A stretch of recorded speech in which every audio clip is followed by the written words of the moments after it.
city paper, I'm doing math, added up arithmetic. Riding around with 2 calculators, I'm all about my digits, bitch. Renting cars like every day, I'm switching up like I got that sack. Might as well, cause they dropping names, 1/4 bird, I'll be right back. Authentik TV, Authentik Talk, the podcast. See, this a real special one right here. This is what y'all been waiting on, you know what I'm saying?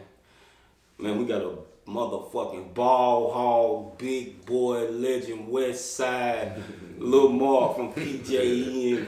If you ever been to the club in Nashville for the last 20 years, this man got his own section. I'm talking about listening, a quick 6 to 10 minute motherfucking section in the club every night. You know what I'm talking about? Man, look here. City paper in this motherfucker, man. City paper, man. I'm glad to be here, man. I appreciate you. Appreciate it. Yeah. Authentik TV, I'm here for sure. Man, this is it right here. You know what I'm saying? It's where we come from. Yeah. So we just gonna start from the top of this shit though, man. Good. How did Lil Mark from PJN even get in the music? Man, dude, that's funny actually.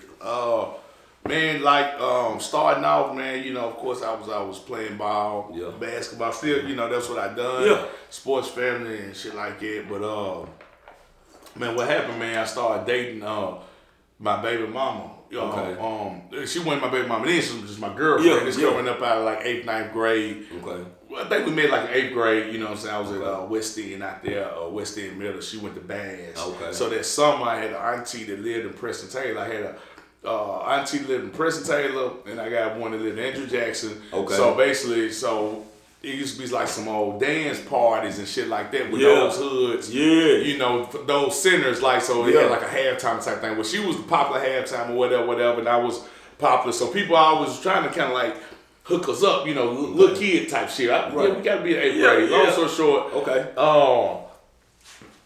Started hanging out in Preston Taylor, met her, started going with her, man, and then of course her brother / cousin, he lived with them at the time, but it's her cousin, that was Pistol. Okay. All right, so now we cooking this before I even rap. So he had a little crew coming around. I kind of started hanging with them, you know, kind of how you deal with, you know, you know what I'm saying. There was Lil Charlie and PJ Yo and a few more people. My dad, RP Mine, and a few more people.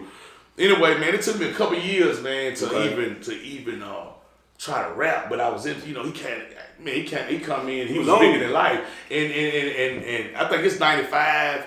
And he was working on, when I came out there, he was working on Money in the Power. So as he was working on Money in the Power, I was there, he was writing and shit like that. And I used to see him like, damn, so it kind of, even though I didn't rap, just being around him and all of that, you know what I'm saying, it kind of made me like, I should pick up a pen and try to write a verse. Well, anyway, I didn't have enough nerves to do it on that album. So that's why you don't hear me on that album. So it took all the way into 10th, 11th grade. You know, he knew me. He knew me from being her little boyfriend or whatever, and I kind of was rocking with Charlie and them and all that, but they was the rap group. Okay. And I mean, one night, man, I just Miss Slay had gassed me up. Like, man, P coming, man. He come through with the S6.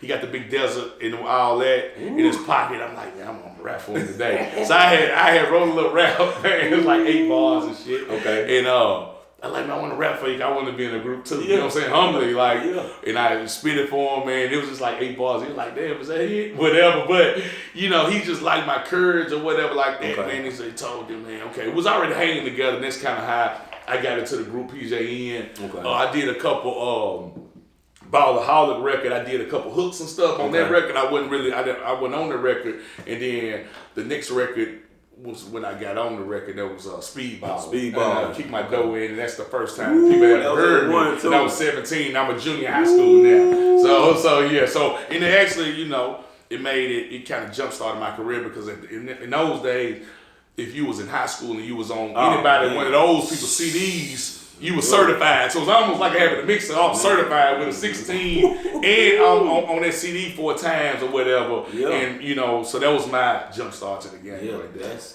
very, very, very, very big. That's some real casual history right there. Yeah, for sure. And that was, at that time, that was 99. Okay. And I had left Pearl Cone and got put out Pearl or something like that, and with the Hillsborough. Okay. And so that's why. So I was moving around so much, and everybody was Pistol fans. Yeah. So that made everybody my fans. You Yeah, know what I'm saying? yeah, So I kind of had a easier start with him being, putting me in a game like that and reaching that success. He was in his prime at that point. Yeah. So I'm getting on. Then of course after that was Volume 6. I'm on there 4 or Volume 5 6, I remember times. that. All those CDs I'm on for. So that's kind of the initial start. So really, if you look at it, I mean, you really was on wax and doing professional records, like really before, like 96, 97, Buck. So I think Buck was about the same time because Buck was on their Volaholic album. And that was one of the first records he ever been on. He been on a few things, but he kind of came to the studio from Boogie. Okay. So Boogie was doing beats on it. So we was so the Volaholic album, we was still with Demo. And Demo, we had this big session with a dude named Trouble, Boogie, a few more people, man, and he brought Boogie did some beats. So what y'all riding around rolling, shot callers. So basically, D-Tay on that. Okay. So D-Tay ripped that on D-Tay in a Pimp Fresh. And then D-Tay had his partner, which was Young Buck, and he got on there with it with us, with PJ, and I done the hook, and that's how that started. So Buck was actually almost like a PJ, but his career took off way before mine. Yeah. I used to go through Seven World Click. Studio right there on 40. They had one Murder. They had one right there. And Buck was in there. Buck was always over there. He kind of got down with them. He kind of got down with them probably a year or two after that. But he was just making his rounds or whatever. Everybody, he was popping, so everybody was fucking with him. He was kind of that the first little rap guy that just was everywhere just popping. You know what I mean? You see him and everybody, he was like a free agent, but he was tough. Yeah. He was tough. So everybody wanted him, and his stuff went from that maybe a year or two to where he went. So what you think about the what you think about the 90s era though, like from the Fresh, Boogie, Pistol, since the Weed Head, motherfucking man, Bolo, dude, straight up like that. Like I ain't gonna lie, man. Like I really like wanted to. That was like I looked up to all of them. Like to have a CD and I was around too. Like me and Pistol and Mike. We went to do the song with Fresh. I wasn't on the song, but I always went with them. Like they liked me. Pistol probably took to me more than anybody. Right. Maybe because I was in school and I was doing it right. Whatever it was, they took to me, so I was fortunate to be in the studios with Paul and Demo and Pistol and all these big studio sessions where they rent the big boy studios on Music Row, and you went there for a month. So I used to have to skip school and tell my parents, that I'm in school and skip school to make the CD because a lot of people had dropped out. Even my homeboys had dropped out. They stay in there all day. They grown me in. Oh yeah. So I was missing a lot of projects. Because I was in school, you know what I'm saying? So Pistol was like, man, I'm gonna keep one out for you. But to your point, that era where they was heavy, and I always wanted my records to be played in clubs. Like I used to get in clubs. I was young, but I used to get in clubs and hear, even late 90s Quantity and Pistol, West Side Soul, and Fresh. And I used to hear that shit, and I used to walk in the club, and them niggas like were celebrities, man. So I always wanted. When I came up, and I always wanted to do it kind of like they done it. Haystack, they done it real big. Like they had a lot of projects. Projects was mixed down good, and that shit sounded good. You feel what I'm saying? So I came up under the era, which I hope, it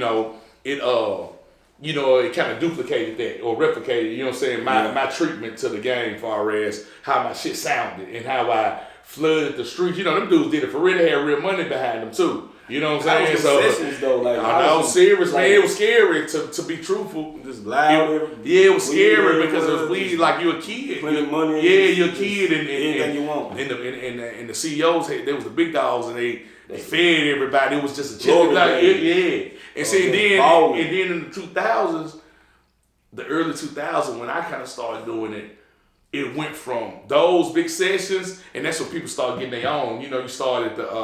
We started getting the storage spaces, and the little garage and stuff like that, because I guess the money, those dudes was getting locked up. You know, so the engineers kind of learned. That's when the Fates and all these people in the world started learning, and they kind of came up, and they went to high school with me. Right. So you got to realize Fate and all in the Broadway, they went to Hillsborough with me. So we had a studio in Hillsborough. Right. So on our last little days, they were learning that. Hell, I should have learned. I probably just I was the rapper, and they learned all that, and there was a lot of people who learned the Pro Tools and learned this stuff. So that's when you got the early 2000s when those studios kind of came. But the late 90s, mid to late 90s, it was the big boy music road, Paul Woods and D. And D had his own studio on top of the line. Demo, there was our home studio before we left Demo and got with Paul, because that's what happened. Paul bought Pistol from Demo. Okay. So like it was some money. Yeah. And we just left, whatever it was. So we had to leave D to go with Paul. And so that's why I went from Money and Power, Ballaholic to 99 Speedballing. And if you listen to the record, we kind of talking about D and shit, but shout out to D. But we was just rolling with, rolling with the king. Damn. You know how it go. Rolling with the king. The big boy was riding. That's some major shit right there. That's major shit. To piggyback on that right there though, just that whole glory of Nashville in the 90s, mid-90s, the whole 90s, really, the snitching fucked our city up, man.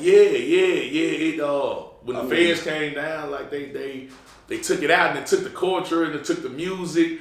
We held on and we did good by it, but that in those times you only had 6-7 people that probably 10 people, 6 to 10 people that can come out with CDs. You had to be a big dog to come out with a CD and put it in stores and get it packaged and wrapped and all that stuff. You had to be a big dog. Before Pro Tools. It wasn't you had to be a big dog. So just to have your CD in the stores, you knew that you was somebody or somebody was behind you. You feel what I'm saying? It was, that's how I knew of Black and J and Stack and anybody who was from Cashville that had, I didn't know them, so I looked up to them. Like when I actually met them, I was fans of them. From going and having they CDs, because I was always with Pistol, and I learned going to New Life and Coast Consignment and so I was right beside him from 95 to when I started. To when he left and gave me the keys to say do your own thing, and that was 03, 04. So the whole time I was his protege. And didn't get like just sit and learn and everything. That's how I approached the game. Like P, to try to fuck with everybody and be friendly. P in the club, P gonna holler at everybody. I was in the clubs and trying to say what's up or whatever, because I knew that the fans meant everything to me. And I knew that if I got them, I wouldn't lose them. They'll really love me. Like I didn't want to come through on no arrogant. Because I seen P, we'll come to the club, it'll take him an hour to get through the first time. And I'm like, that's what I do. Because, nigga, I'm 17, I want somebody to see me in this bitch, right? Well, P got to speak to everybody.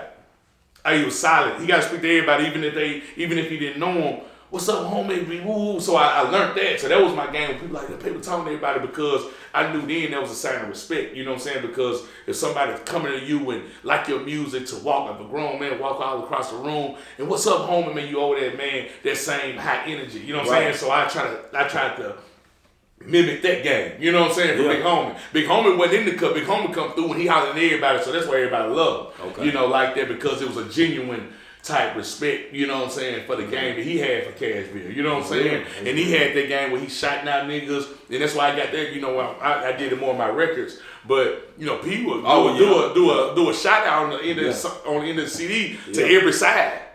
South side, Al Cole and all these people, you know what I'm saying? And he'll go to the west side, the north side, he was showing love. So when I made those records, like I did the What's Up, Love to the Dope Boy Swags and all that was my kind of mimicking him, you know what I'm saying, to show love to the city. And that was my approach. I feel that. To the game or whatever. That was dope. That's dope. Cause shit, it worked.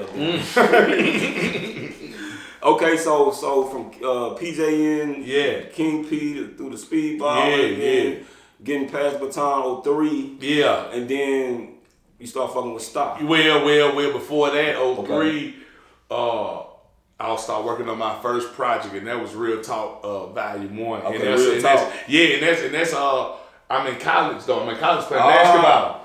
I'm in college playing basketball. I'm at Ball State. Okay. So I graduated 2000, 2001. I'm in college 02, 03, and I'm playing ball. And I'm at Southwest. I'm at Southwest. It's called Shelby State Junior College. Okay. And I'm so you gotta realize the basketball team knew me I'm already a big kind of rapper, but I stopped because I caught a case and stuff like that.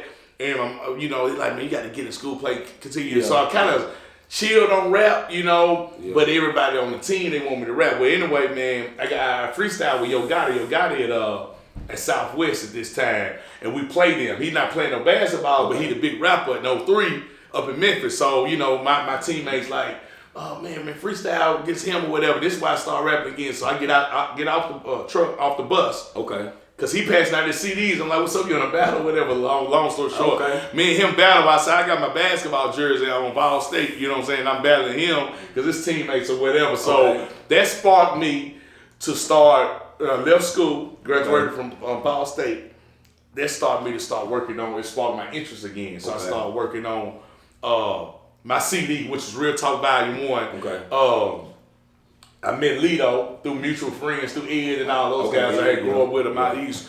So I had him on there, I had Pistol on there, I had Big Lou on there. Okay. I had a lot of dudes that I knew from the game, from Pistol, right? So I called all these dudes, and CD was a big hit.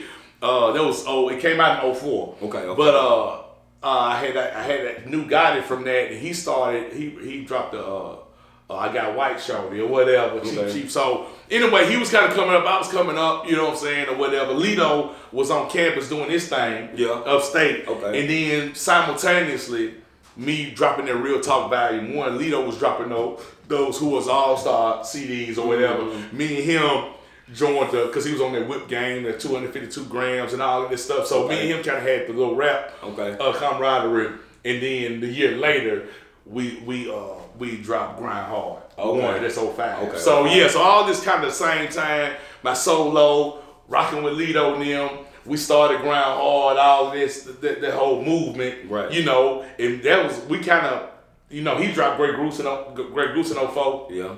I dropped Whip Game and all this stuff. So we got the SCA Awards. All this stuff was new. This is the 04. You remember that time? It was 04. Yeah. And that Grey Goose it shakes so quick. And we ride that wave, but I'm on, I dropped the What's Up Bluff in 05 and all of that stuff. So that's on the Grind Hard. So we put our smarts together and everything and pushed that move for a few years. You know what I'm saying? So that was that move. I didn't even drop another project.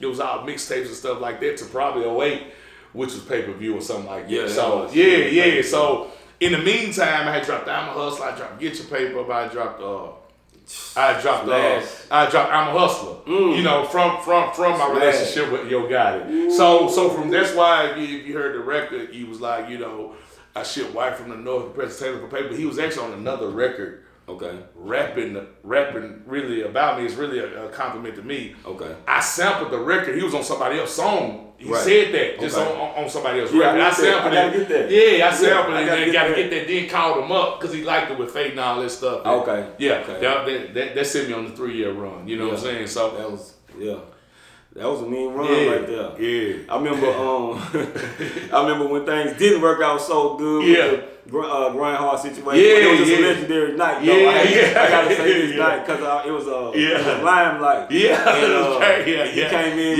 with the crown on. We motherfucking robe on and shit. We laugh about that now because me and bro talk a lot of times like we was coming up so quick. Mid-20s, he a little younger than me, early 20s, and we got people in our crew that's, man, I don't know if you're gonna keep, you bigger than the group. I'm being honest, like, you bigger than the group, you bigger than being signed up under him and God or whatever. And I talk about it now, so they, a couple guys gassed me up. We had a show together, and they gassed me up to come in. Before him, I'm the king or whatever. And he had, dude, bro, beats. He didn't take it lightly, woo. So our people had got into it, and it spilled over. So then actually, we kind of had words and didn't talk a couple years, but we ended up patching up or whatever. But that's the extent of that. Like it was really a rap competition. It was so tough. And it was like, and I thought you know, I thought like, no, I'm that nigga. And you know, I had people like, man, well, you should do this and do this. You should do this, and I kind of listened to the crowd then. But you know, it was always a friendly competition with me and bro. For sure. And dude was like like I tell people, like, you know, in my eyes, like one of the greatest of all time. I never seen nobody, you know, put shit together like him. And I always have been like him. But but he pushed it. Yeah, for sure, man, for sure. He pushed it through. So yeah, then we get all the way down to pay-per-view. Yeah, pay-per-view was probably my best project, I think. I just, you know, I had a lot of built up tension with bruh and them and whatever, and that, you know, a lot of times that fuels your energy to rap. You know what I'm saying? It's like a rap competition. Like playing Jordan, like everybody looking at the Last Dance, like Jordan playing people, and the Knicks is all friendly competition, but that brought the best out of me. That's the most I've ever sold, you know. There was still, I think we pressed up 10, 15,000, and we did them all, and even like over 20,000 copies. So that's why people kind of know me from pay-per-view or whatever. But we did that 08, 09, spilling 09. I went right back to the studio. I went right back to the studio and made Dope Boy Swag, and that's what changed my life. Was that was that at the same time that Buck and Lito dropped this? Around the same time. Around the same time. So to be honest, I got like a fuel from. They was rocking. I kind of said a few. I always rap a few bars about Buck, like, you know, Buck, and like almost like. I was entitled because I felt I was pumping so hard that I'm one of the best, and I felt like he went around or whatever, and then me and Lito breaking up, he over there, so I had that villain little attitude, which fueled me. I'm so low and I'm shaking this, right? So I go make Dope Boy Swag, and it take off like in probably 2-3 weeks, man. I handed out before the hang time party, and they play it there, you know, for Ramadan, my guy, you know what I'm saying, Ramadan in the neighborhood, and they played it, you know, hang time party was great. Yeah. And they played at the hang time party, and everybody, then I had like 1,000 CDs, we had a few dollars then. The next week we throw the video shoot, probably like 10,000 people, and had a party, so I knew then I had arrived, because I'm kind of going off the I'm a Hustler wave, that's still pumping, that's still hot. Like, anytime you play it, then I dropped Dope Boy Swag. Funny story, Broadway, I love Broadway to death. Broadway done the beat, and Broadway, when I was rapping a song or whatever, I'm saying I'm honorary or whatever, like, he was just looking like, what are you talking about? I was like, I don't know what I'm talking about, probably how I'm just getting off, right? Because I'm feeling myself. Broadway it was the worst song in the world to him. Oh, man. So that's why you never listen to your engineer. If you got a vision, the engineers, they need to shake their head. So me and Broadway used to be into it, like, he was just looking like, what are you talking about? So as I tell the story to tell that other story, that if you got a vision and you can make it, you know, a treatment to something, you know what I mean? You got to go with it. You got to trust yourself, Because if you'll start, if somebody come in there or whatever, you'll go with everybody's opinion. But anyway, that go, and it just get to taking off. And this 2009, 10, we probably did it from 9 to 10, all to 11. 10 and a half, that Young Buck get on the remix and give it 2 more years of life. You know what I'm saying? So I was smart at kind of riding singles. You know, I might put out a mixtape on that single, but I was smart to not to over rap, you know, to get your worth up out of something that you got going. You know what I'm saying? Because at that point, I had 2 singles, which is I'm a Hustler and Dope Boy Swag and What's Up Love. So I could do a show, you know, I'm getting show money now. I'm getting 25, 3,000, 4,000 a show every Friday and Saturday. This the height of my career that probably was the best that I was, you know, it's a lot of money doing 8,000, 10,000 a week, and I got 3 songs and probably 1 CD. You know what I'm saying? Like, really, I had 2 CDs at this point, and then that goes into the gas CD. So I never really rapped. You know, I got to the point where I didn't. It might have hurt me. I didn't rap a lot. So a lot of times, you know, for the people who don't know, Gas. Gas. Me and Young Buck. That's 2012. So we started, and I helped him worked on that Live Loyalty Die Rich with him. You know, kind of behind the scenes or whatever. And I done the Go Loco on that. Then we did the 2012 Gas. And that sent me to another. So I guess I ought to say, you know, I kind of started getting lazy, bro. Like because I had so many singles and stuff, I could do a show with 4 songs and play them back. Like it wasn't a whole lot of rapping. So I said, damn, I'm getting money without a whole lot of rapping. So you know, I started to. But I had a lot of fans that viewed me as a rapper because I could really get down. Yeah, for sure. But so I kind of, you know, handicapped myself to, you know, it's different treatments in different ways. You know, some people go the rap way or rap. I went the single way. Right. Well, I'm going to drop one of them bad motherfuckers and, you know, and kind of milk that. You know what I'm saying? So that was my lane. But but you already had a good history in it. Yeah. So it was like, yeah, they knew. Yeah. You went from, you know what I'm saying? Yeah. One of the greatest. Yeah. You know what I'm saying?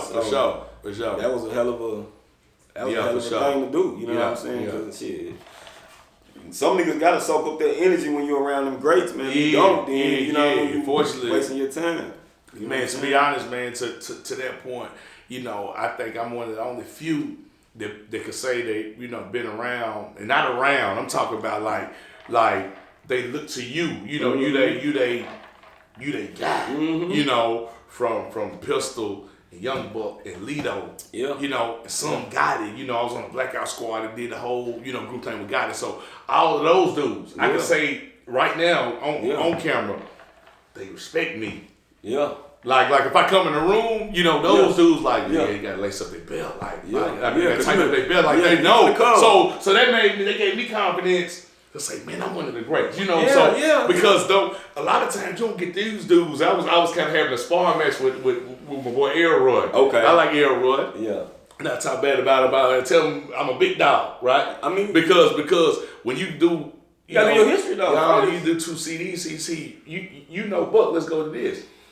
Buck don't even do 2 songs with people. For whatever reason, right? I love bro. But listen, he won't, in some kind of way you get one with him. Right. But look what kind of respect you got to have to do 40 straight 2 CDs. You got gas 1 and 2. Yeah. You're a big dog. Yeah. And hold on, not only that point, to go by the bar where ain't no drop off. Somebody say, shit. There's some songs I say from when Gas first started off, it better not be no bullshit. I come first and I tell them, I'm a big dog. On the real, I'm Pee Wee Kirkland. I'm coming through here. Yeah. So I have a lot of confidence, and it always been like that, right? So the legends know that. You see what I'm saying? It's a whole different type of air with me. You know what I'm saying? Like, y'all, you know, on P. Gates CDs, it was CDs I was on. Like, look, on P. Gates CDs, I'm on 5 records. You know, which like I'm a dude in high school. Yeah. You know, everybody else on 1 or 2, I'm on 5. Yeah. Songs were just at that time with just me and him with the hook and writing it. So I was always a big dog, and I started knowing that. So I had a lot of confidence, even when I got with Buck. Like, hold on, homie, like you know, or with Lido or all those guys. So you know, just tooting my own horn, and you're supposed to in rap because it's a competitive sport. I always had a lot of confidence and knew that I was like that, you know. Yeah. And there was a time when I felt that I wasn't. Then that's when you had to buy out, just like. When they say basketball, whatever, when it was time for me, where I didn't think I thought other people was, you know, like, damn, I don't know if I need an asthma pump or what, but I knew I wasn't at the top. It was over. Right. I can still like scratch out a verse maybe here and there, but I don't know. Nah, when you're great, you're great. Yeah. So I consider that, you know what I'm saying? I consider myself as one of them based on the opinions of the great ones. Yeah, I mean, opinions of the streets, reactions of the club. Like, I'm gonna be real. Yeah, I'm gonna be real. In the history of Cash View, I don't think you might be the only nigga that got his own section. Yeah, they do that. Now let's be real. And I'm proud of that too, homie, because I'm being honest, and I respect you for saying that. To be honest. You know, I went to the club and I hadn't been in a while, but I see it on Instagram and stuff. People tag me, so they still in the club now, and they going. One dude said I'm gonna go 30 minutes straight, so he going with V12 and Grind Hard, the remix and I'm a Hustler, Dope Boy Swag and What's Up Bluff and Get Your Paper Up and even I mean it's so many that. I like, damn, they ain't gas, better not be no bullshit. Oh Lord, and Go Loco, right? So we got a whole show. So I'm like. So I seen that and I had to pinch myself like, damn, that's really good. Whatever I was creative enough or had that knack to make those records. And shout out to the DJs. A lot of DJs I had a relationship where they you know, they gave me a shot and pitched my shit forward. You know what I'm saying? I had a lot of good ones that messed with me. You know what I'm saying? See, Wiz did a hell of a job on breaking Get Your Paper Up at Sensations and then DJ Coop, he messed with me at those after hour spots. So I was in all those spots where energy builds. Yeah. You know, I had the teen night spots, I had the after hour spots, and I had the regular spots. Yeah, the regular spots. So that made it build to the point where the corporate DJs, well, hell, people at weekends, CeeLo, you talk, hold on, they got them dope boy swag, so it became universal. You know what I'm saying? But it was from the energy of the DJs in the streets or whatever, and I really appreciate that. You know what I'm saying? Yeah, for sure. You know, so, you know, you hear the perspective, you know what I'm saying? He took the hit route. Yeah, I took the hit route. It's different routes, man. You know, like kind of like Biggie did. Yeah. He had 2 albums. Yeah, for sure. Shattered motherfucking. Shattered, you know, records and shit. So it's different. It's definitely different routes. I think you can take a rap. You know, it's a lyricist rap, or you know, the rapper that like to, you know, so people checking for them for what they say. Exactly. A lot of stuff different, and that's a good rap. You know what I mean? That's right. And then I think that's kind of more the Lido rap. You know what I'm saying? He got his fans. He cold. Right. He cold. You got to keep feeding them because they waiting on something else he said. Right. You know what I mean? And then it's that paper kind of Gotti-ish route, you know, that big boy hit is gonna go a year or two and then a hit on top of that, and you know, I did it as a local level, not as big as them, but but as a local, not even regional type buzz I had from here to Kentucky to Alabama to Georgia to all those places that I was at. You know, it definitely worked. It definitely worked. What it don't do is put you, a lot of times people put you in a category. Like you know, so I had to get on top like, damn, did y'all listen to Paper? Did y'all listen to Gas? I had to kind of say it because a lot of times, you know, as far as the lyric route, they don't put you in those categories because you don't, I guess, you kind of in this route, you know what I mean? You kind of in this lane. So a lot of times I get skipped over. If you look at your top 5s and stuff like that, or your top 10s, you know, I think it's asinine. I think it's offensive, you know, a lot of times where, you know, I had to get on Facebook or something like that to kind of put my own horn and say, hey, and put that shit down the list, you know, and say, hold on. You know, to people like, God damn, that's rough. You know, to people like you to say, who got a 30-minute a set in clubs and stuff, oh no, that's rough. That's rough in Nashville. So from that, or who could throw shows or throw parties that make $50,000 for birthday badges to all the kids. You know what I'm saying? I mean, to be honest, like whenever 2,000 people and stuff line up for you and stuff like that, I was fortunate to have that. We got to talk about that though, because not only was it the music that was, you know what I'm saying, smacking in the club. You took the entrepreneurship route too. I did. Start, you know what I mean, throwing your own shit too. Yeah, man, and it was a gift and a curse though. Let me tell you why. It was a gift and a curse because I took the route, like I told you earlier, of Pistol, and he was so accessible. What I mean by that, he'd sit out on the block, you know, everybody could touch him. You know what I'm saying? So I took that route in the era where they was telling me that the further you away from the people, the better you become. You know that. I used to have managers and stuff to try to fire him because, you know, I was always a regular dude. And what I mean by that is I always wanted to go to my son games. He was little at the time. I wanted to go to the school every day to pick him up. So I was such a cool guy. And they could touch me. It worked here. So it might have backfired in the point of, you know, are you a star? You know, so I get skipped over a lot because I see him over there. His daddy coach. Right? I was so accessible that I probably lost a little star power.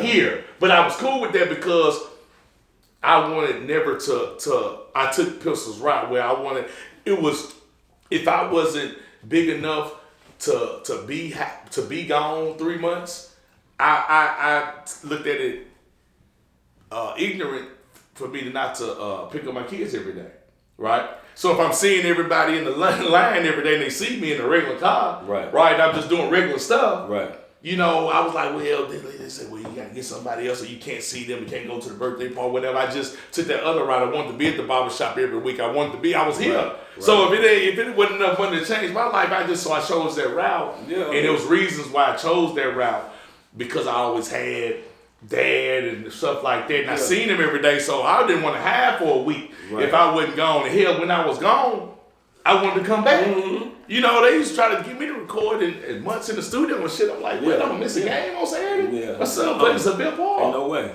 Like, I'm just being honest. So I chose their route, and fortunately, I got, you know, from my son getting scholarships and stuff like that to get that money back because I paid it forward. You know what I'm saying? So that was my, you know, it was a crapshoot. Yeah, sometimes some people say, man, my life on the line, I got to go do this, I got to move 6 months to go there. Like, that was, I ain't knocking that. Yeah. I said, I'm not going nowhere. I got to be at the barbershop every week. Yeah, that's real. That was my thing. So if I lost some star power from that, you know, I gained it back from, you know, my son having 7 Division I basketball scholarships, because I knew that if I wasn't at those early games of 2010, 11, 12, passing him the ball or just being the supporter, he wouldn't have got that, if that makes sense. So it's, man, listen, bro, it's pick and choose. You know what I'm saying? I mean, whatever route you want to go. So I kind of went that route to stay grounded, to stay all of that, to have my life and to do that. You know what I mean? Being straight up with you. So to your point, I probably lost a little star power from, you know, being here and being accessible and being in clubs. And then after that, I started doing clubs, started having nights. I was the first one to start, a rapper to start doing regular nights. You know, me and AP started down Lucid Blue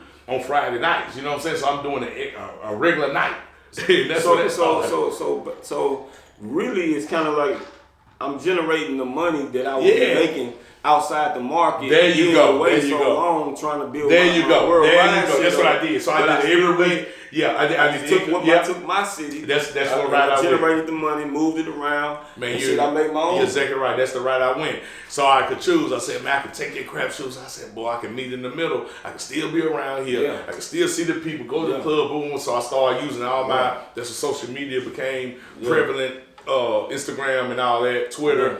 Man, Friday night we here, so I was throwing those big parties, and I start seeing the people, the energy that I generated. So I started the nights. You know what I'm saying? So the first night was a hell of a 2012, I think 13 with Pete. Yeah. Me and Pete started every Friday Lucid Blue. Then that went for me and Sean God and them coming to Ciroc. You was doing T first though, right? Yeah, T first. Yeah. So all that, it made like, damn, I could get, you know, if I can get 1,000 a week, 800 a week, or sometimes 1,500 a week, I get 60,000 a year. Goddamn. Like, goddamn, I'm a goddamn assistant principal. Yeah. With no degree. Yeah. You know what I'm saying? So tax free for real. Yeah. That's like 130. Oh man, what? So you know the game. So that's what approach I took, you know. Yeah. Nah, man, Authentik TV, man, we sitting down with the man today, man. He letting y'all know everything, how this shit, the clear vision of it, the path he took, how he fucked with it, how he wanted to fuck with it, but he made a motherfucking sacrifice, and goddamn it, we giving nigga his flowers, whether he get on the mic no more or tomorrow. You feel what I'm saying? This nigga, 20 years. Yeah. Goddamn it, we for been sure. here. For sure. Authentik TV, man, City Paper, man. Salute. Think she got a good point? Matter of fact, it's well taken. Meanwhile, I'm dry cooking. Tell Buddy and them to be patient. Got 100 grand.